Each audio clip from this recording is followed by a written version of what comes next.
ॐ भूर्भुवस्वः तत्सवितुर्वरेण्यं भर्गो देवस्य धीमहि धियो यो नः प्रचोदयात्। उस प्राण स्वरूप दुखनाशक सुख स्वरूप श्रेष्ठ तेजस्वी पापनाशक देव स्वरूप परमात्मा को हम अपनी अंतरात्मा में धारण करें। वह परमात्मा हमारी बुद्धि को सतमार्ग की ओर प्रेरित करे। भाइयों बहनों, जय श्री राम, जय गुरुदेव, जय माँ आदिशक्ति। आप भाइयों बहनों की साधना से संबंधित जिज्ञासाओं का समाधान करूं, उससे पूर्व मैं आप सबसे निवेदन करना चाहता हूं। श्रीमान योगेश जी शर्मा, भाई जितेंद्र जी शर्मा, आशीष शर्मा, निहाल शर्मा, बहन विमला शर्मा एवं सुरभि शर्मा को कोरोना संक्रमण हुआ है। इसलिए आप सबसे निवेदन है कि सभी परिवारजनों के लिए आप अपनी उपासना में, अपनी साधना में प्रार्थना सम्मिलित करें और उस जगत जननी माँ से संपूर्ण परिवार को शीघ्र संक्रमण से मुक्त होने के लिए प्रार्थना करें। आपकी प्रार्थना माँ अवश्य सुनेगी, ऐसा मुझे पूर्ण विश्वास है।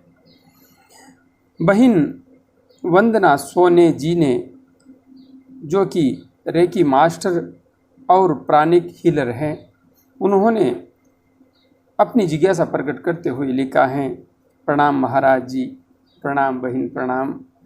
मैं 26 फरवरी से सिद्ध कुंजिका का पाठ कर रही हूँ। इस बार नवरात्रि में भी मैंने मैक्सिमम पाठ किया और ध्यान किया। कभी कभी मुझे आज्ञा चक्र में सफ़ेद प्रकाश दिखता है और मुझे हाथ की हथेलियों के सेंटर में गोल गोल घूमता हुआ भी महसूस होता है और थोड़ा सा सिर में टिंगलिंग होता है। जप और ध्यान के दौरान आपके बताए अनुसार प्राणायाम और ध्यान फॉलो कर रही हूँ। मैं रेकी मास्टर और प्राणिक हीलर हूँ। कर्मों को काटने की प्रक्रिया क्या है? मुझे अध्यात्म मार्ग में आगे बढ़ना है, कृपया बताएं। मुझे पाठ कितना करना चाहिए और उसी वक्त मुझे ध्यान करना अच्छा लगता है, तो जप के साथ ही ध्यान करूं या अलग से? प्लीज़ मार्गदर्शन कीजिएगा। खूब खूब आभार, खूब खूब प्रणाम।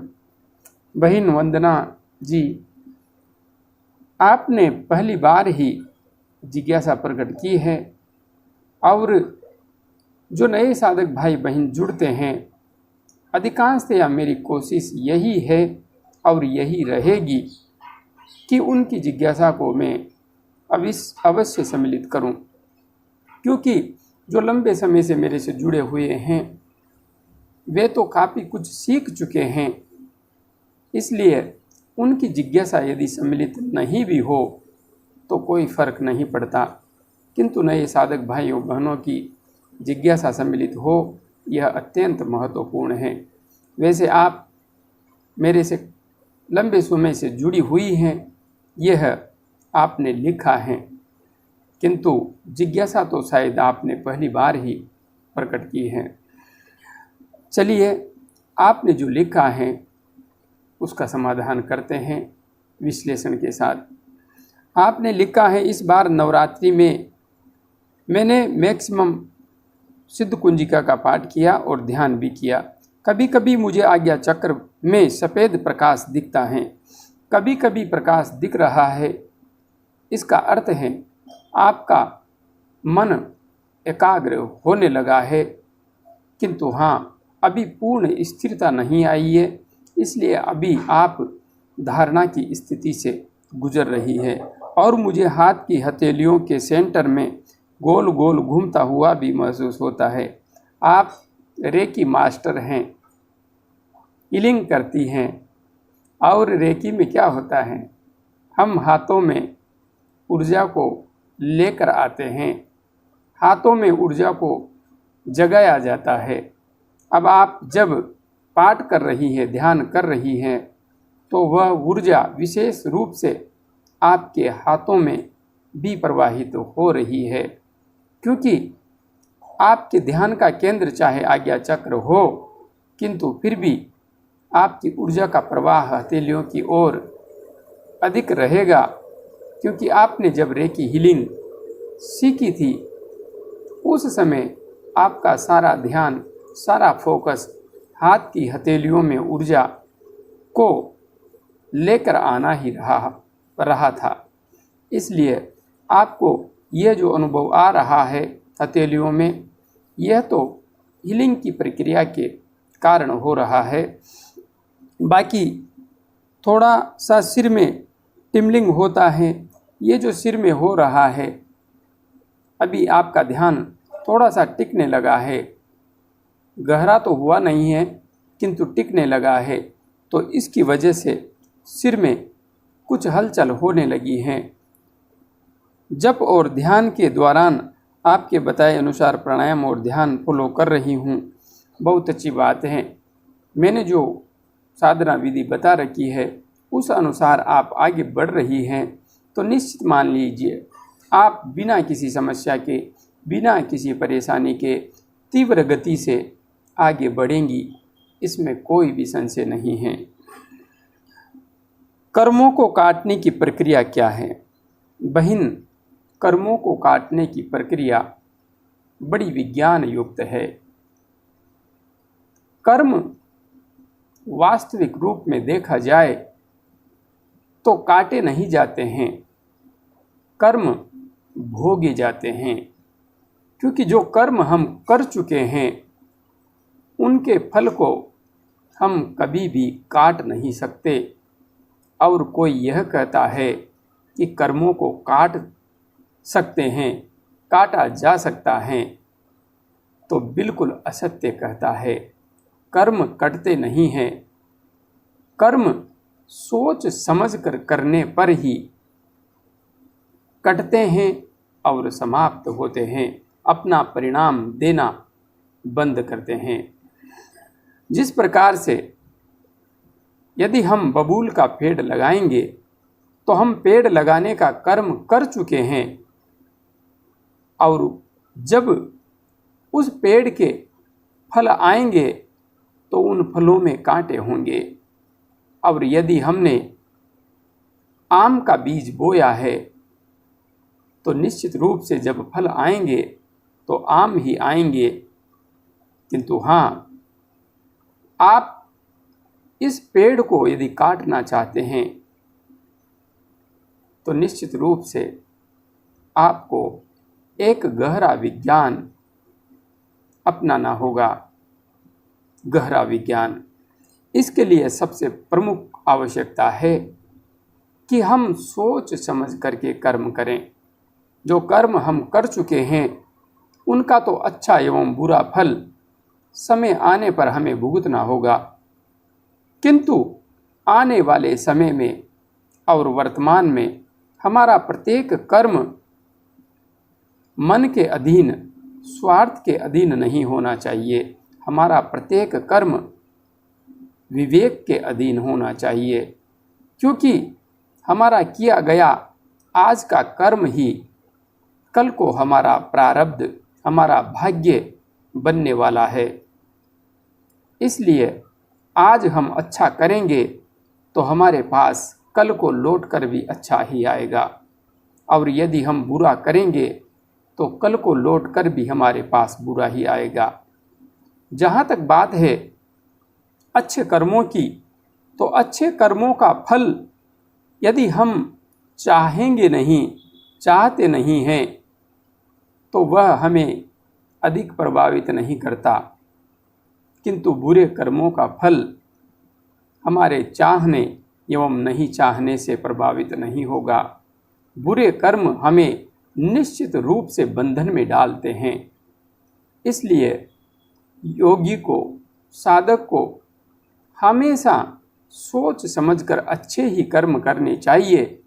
बुरे कर्मों से, पाप कर्मों से तो हमेशा बचना ही चाहिए, किंतु साथ के साथ अच्छे एवं बुरे कर्म करने से भी हम कर्म फल को नष्ट नहीं कर सकते, क्योंकि अच्छे कर्मों का परिणाम सुख है और बुरे कर्मों का परिणाम दुख है।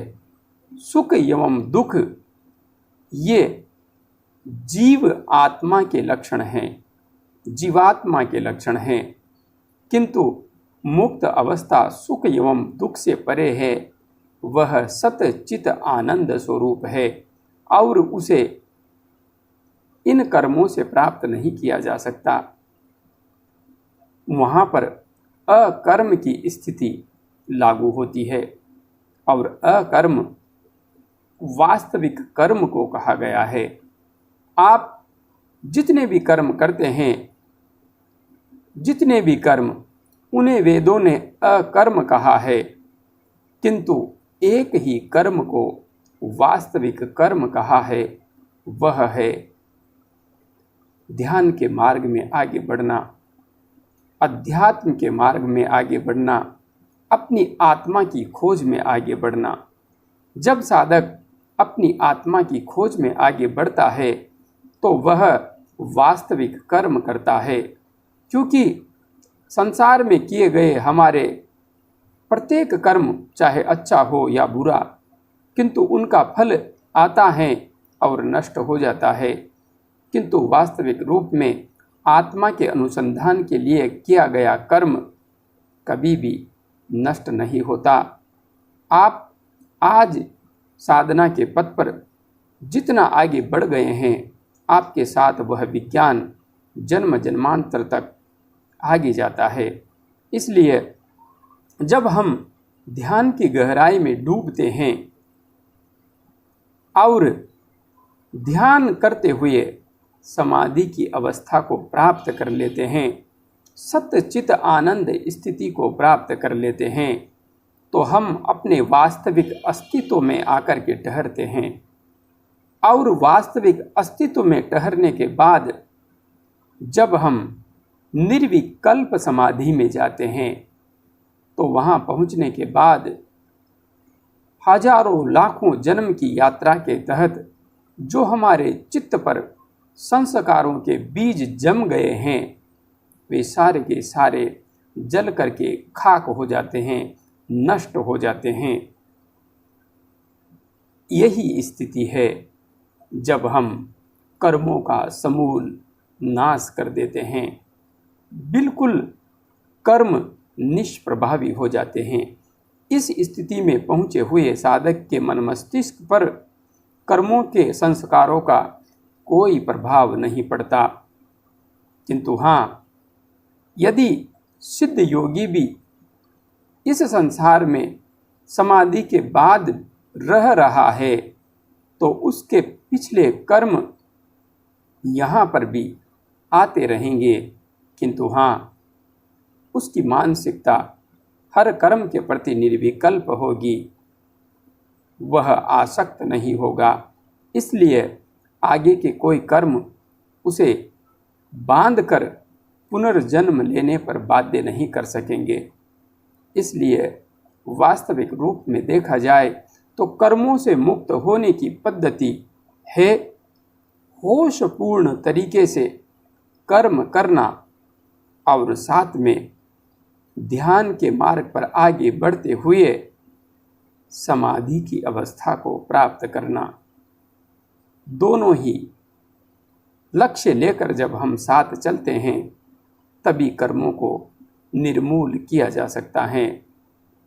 बाकी कर्मों को काटना अन्य किसी भी मार्ग से संभव नहीं है। आगे आपने लिखा है, मुझे पाठ कितना करना चाहिए? बहन, आप सिद्ध कुंजिका स्तोत्र का पाठ कर रही है, तो पाठ आप 7 बार कर लें या 11 बार कर लें, किंतु अधिक से अधिक आपको जप करना चाहिए। आप अधिकतम भी पाठ करना चाहती हैं तो 11 बार पर्याप्त है, किंतु अधिक से अधिक आपको ध्यान करना चाहिए। उसी वक्त मुझे ध्यान करना अच्छा लगता है, बिल्कुल उसी समय अच्छा लगेगा, क्योंकि आपकी ऊर्जा उस समय सक्रिय हो जाती है। सिद्ध कुंजिका स्तोत्र आपकी एक एक नाड़ी को झंकृत करता है, ऊर्जावान करता है, प्रकाशित करता है।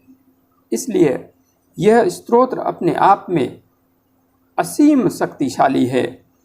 तो उसी वक्त आपको ध्यान करना अच्छा लगता है तो आपको ध्यान करना चाहिए। और आगे आपने लिखा है, तो जप के साथ ही ध्यान करूं या अलग से? नहीं, जप के साथ ही ध्यान कीजिए। जप के साथ आप मंत्र जप करती रहेंगी और आपका ध्यान आज्ञा चक्र पर बना रहेगा। प्लीज़ मार्गदर्शन करें। तो जितना सा ज्ञान मेरे पास है उस अनुसार मैंने आपको मार्गदर्शन दे दिया है। आगे बढ़िए, मेरी शुभकामनाएं आपके साथ हैं। वीडियो लंबा हो गया है, इसलिए अभी के लिए इतना ही। जय गुरुदेव, जय माँ आदिशक्ति।